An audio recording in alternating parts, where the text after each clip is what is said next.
গ্রামেরই ভাগিনা উপজেলা জামাতের সম্মানিত সেক্রেটারি অধ্যাপক রুহুল আমিন খান সহ সম্মানিত নেতৃবৃন্দ, অতিথিবৃন্দ, ওলামায়ে কেরাম, আমার সামনে উপস্থিত সম্মানিত উপস্থিতি। মূলত আমাদের সামনে আজকে দোয়া নিবেন আমাদের সম্মানিত এমপি পদপ্রার্থী হাসনাত আব্দুল্লাহ ভাই। তা আমি আপনাদের কাছে এতটুকুই বলবো, আমরা একটি নতুন বাংলাদেশ বিনির্মাণ করার জন্য সবাই স্বপ্ন দেখছি। জুলাই আন্দোলনে আমাদের ১৫০০-এরও বেশি ছাত্র জনতা জীবন দিয়েছে, আহত হয়েছে, পঙ্গুত্ব বরণ করেছে। তাদের বিনিময়ের মাধ্যমে আমরা একটি নতুন বাংলাদেশের স্বপ্ন দেখছি, যে বাংলাদেশটা হবে একটি দুর্নীতিমুক্ত বাংলাদেশ, একটি ন্যায় এবং ইনসাফের বাংলাদেশ। এবং সেই বাংলাদেশকে বিনির্মাণ করতে গিয়ে আধিপত্যবাদী বিরোধী আন্দোলনে ইনকিলাব মঞ্চের মুখপাত্র শরীফ আব্দুল হাদি, আমাদের উসমান হাদি আমাদের মাঝ থেকে শাহাদাত বরণ করেছেন।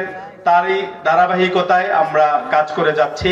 আগামী দিনে একটি সুন্দর সমৃদ্ধ দেবিদ্বার বিনির্মাণ করার ক্ষেত্রে আপনাদের সকলের কাছে আমরা দোয়া চাই, এবং আমাদের প্রিয় হাসনাত আব্দুল্লাহ প্রতীক শাপলাকলিকে আপনারা বিজয়ী করে আগামী দিনে এই দেবিদ্বারকে একটি সমৃদ্ধ দেবিদ্বারে পরিণত করার ক্ষেত্রে, একটি দুর্নীতিমুক্ত, একটি ফেসিবাদ মুক্ত একটি দেবিদ্বার বিনির্মাণ করার ক্ষেত্রে আপনারা সবাই আমাদের পাশে থাকবেন, আমাদেরকে সহযোগিতা করবেন। বিগত সময়েও যেভাবে আপনারা আমাদেরকে অনুপ্রেরণা জুগিয়েছেন, আগামী দিনেও আপনারা আমাদের পাশে থেকে সেভাবে অনুপ্রেরণা যোগাবেন। আপনাদের সকলের কাছে আমরা দোয়া চাই এবং আপনাদের সহযোগিতা চাই। আমি আমার কথা আর দীর্ঘ করছি না, আপনাদের সকলের সুস্বাস্থ্য এবং দীর্ঘায়ু কামনা করে আমি আমার কথা শেষ করছি। এ পর্যায়ে আমাদের সামনে বক্তব্য রাখছেন কুমিল্লা ৪ দেবিদ্বার আসন থেকে এনসিপি কর্তৃক মনোনীত জামাত নেতৃত্বাধীন ১১ দলীয় জোটের সমর্থিত প্রার্থী জনাব হাসনাত আব্দুল্লাহ।